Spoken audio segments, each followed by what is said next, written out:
ខ្យល់បងរងភើយចាប់យំឆ្លងឆ្លើយលួងលោមប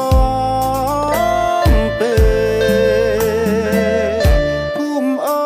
ពុនលៃទឹកដីមនោរមខែវស្សាភ្លៀងធំមៀងមុំទៅក្រុងចោលស្រែឲ្យប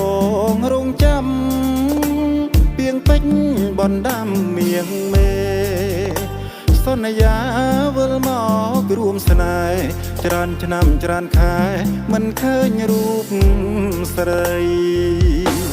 មិនបានប៉ុន្មានក៏លៀនផ្លាចិត្តព្រួលប្រែភ្លេចខ្ទមស្បូវនៅលើស្រែ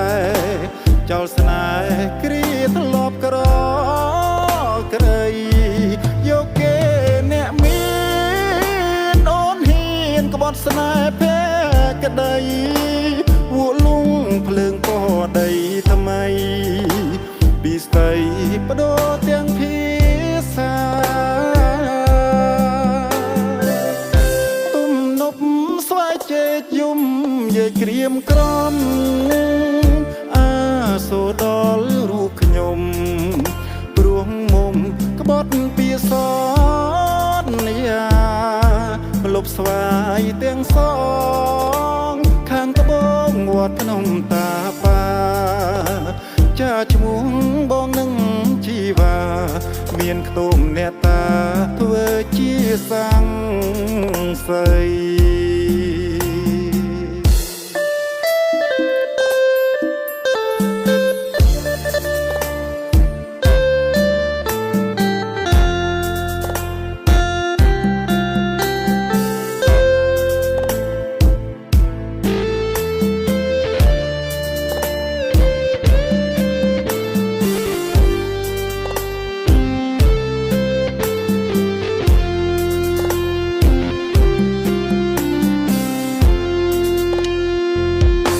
មិនបានប៉ុន្មា